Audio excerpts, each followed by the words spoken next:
This lesson is all about expanding and collecting like terms, which is all revision from Year 9 and 10. So we're going to be spending most of this lesson just doing examples, and there'll be very few notes. The first example says to simplify this expression by first expanding. So we'll go through and expand the two brackets out, and then we'll collect some like terms. So the first one, I'll just rewrite this out.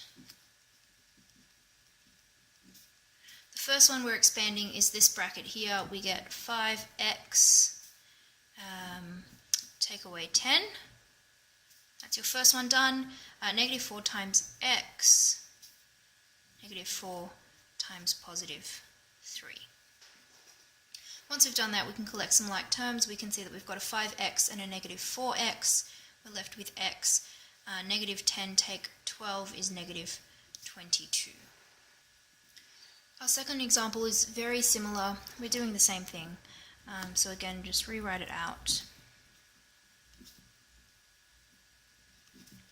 And expand the two brackets separately. 4x times 2x, we get 8x squared. 4x times negative 3, we get negative 12x. And then with the second bracket, we get 2x times x, 2x squared. And 2x times 3 is 6x. Now that we've expanded this out, we can go ahead and collect some like terms. I can see some x squared terms, 8 plus 2, 10x squared. And our x terms, negative 12x plus 6 gives us negative 6x. If we're looking to expand something that looks like this, remember our FOIL method, which you can use or you cannot use. It doesn't really matter. FOIL stands for firsts, outsides, insides, and lasts. And it just tells you to do the first one, so A times C, the first one in both brackets, you get AC. The outside, so we're looking at these two, A times D. The insides, which is these two, B times C. And our lasts, B times D. This only works if we're expanding binomials, so if you've got a trinomial in there, it's not going to work. I like to think of it as every term in this bracket has to be multiplied in every term in that bracket, and that I feel like makes a bit more sense to me. Let's go through and expand some binomials. So looking at this first one here, we have 3x times x gives us 3x squared. 3x times negative 4 is negative 12x. Negative 1 times x is negative x. And negative 1 times negative 4, be careful with your signs, positive 4. Again, we can go through and collect some like terms. There's an x squared term which can't combine with anything else. We've got some x terms there.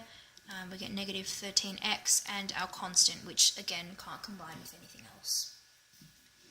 Having a look at this second one over here, same thing, expanding the binomial, we get x times 2x is 2x squared, x times 3 root 5. Now be careful with this one, it's just a number, it's just a constant, so we just get 3 root 5x. And be careful that that x is sitting outside of the radical.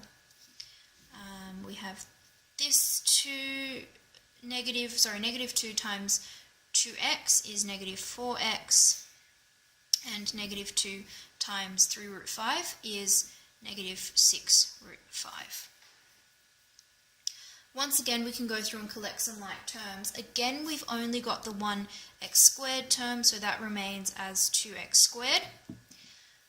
If we look over here, we've got two x terms like we had before.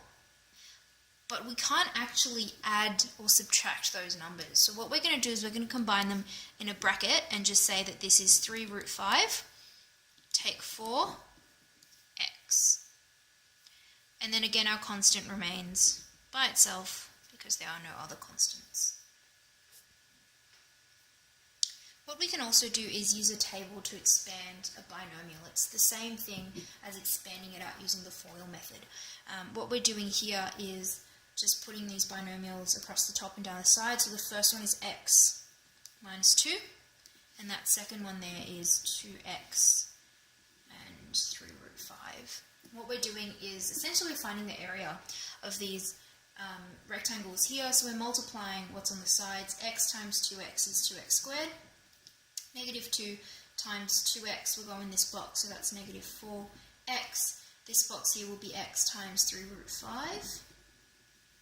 And this box here, negative 2 times 3 root 5, negative 6 root 5. Okay, once we've done that, we can go ahead and combine them together. So our solution would be x take 2 times 2x plus 3 root 5 equals all of these terms. Okay, and it's always nice to start with the highest power, so 2x squared plus 3 root 5x take 4x take 6 root 5, which is what we had before. It's exactly the same. Again, we're going to combine those like terms in a bracket and get the exact same thing.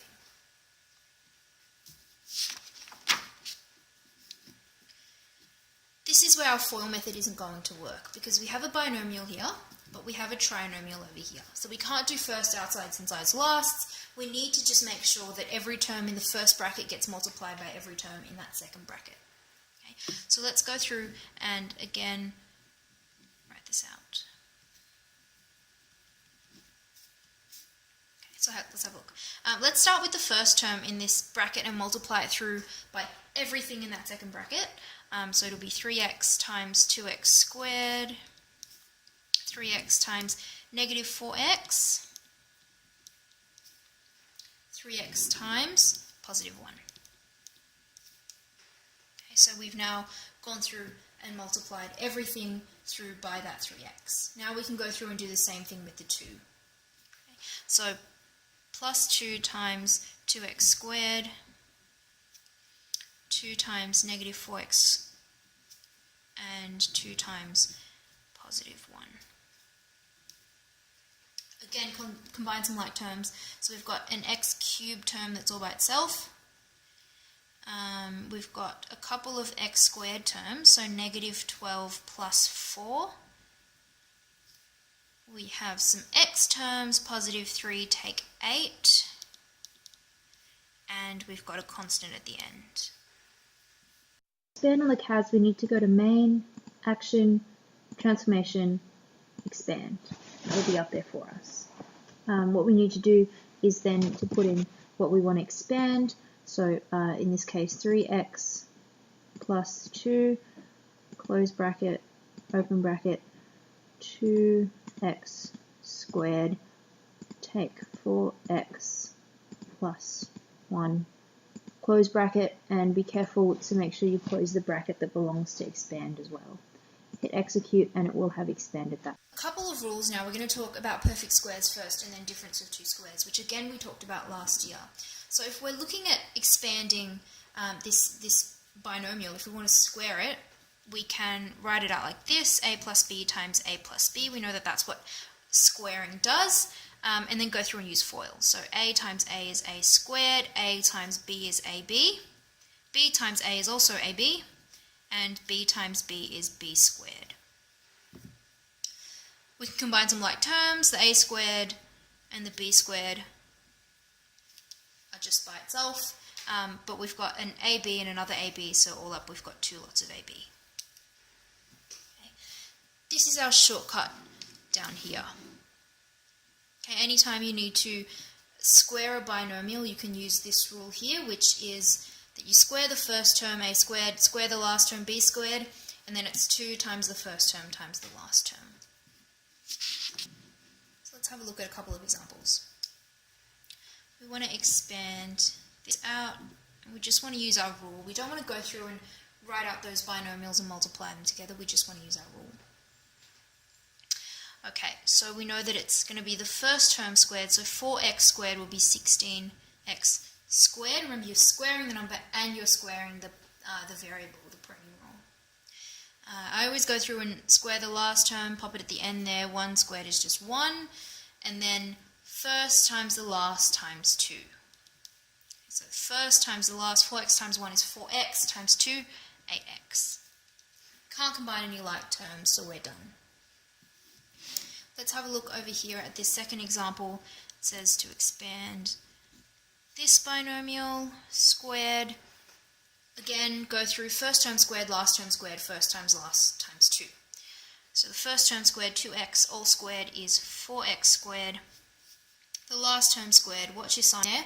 That is a negative 3 squared, which gives you a positive 9. You will always have a positive, regardless of the sign, when you're squaring your first and squaring your last terms.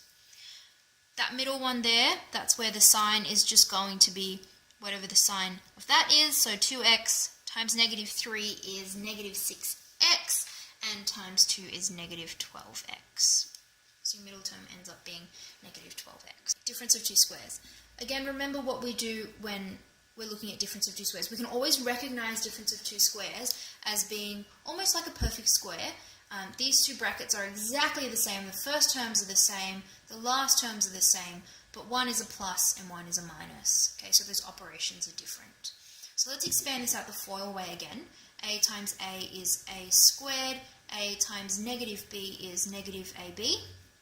B times A is positive AB. And B times negative B, positive times a negative, is negative B squared.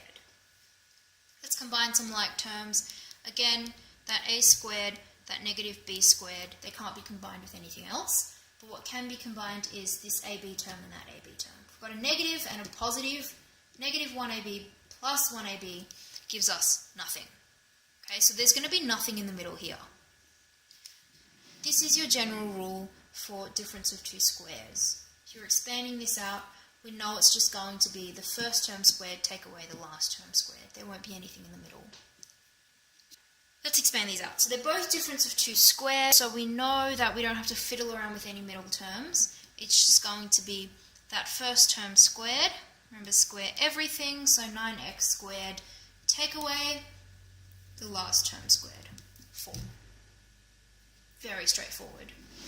Okay, having a look over here at B, same thing, first term squared, x squared, take away last term squared. Now I'm just going to write this like this and just do one more line of working. You don't always have to do this, but I just want to show you how this is done. Okay, so you don't make mistakes with squaring surds. When we square a surd, we've got to square the whole number part. Okay, so that ends up being 4, and we square the surd part. Root 3 squared. A square root and a square are inverse operations, so that ends up just being 3. So we end up with x squared take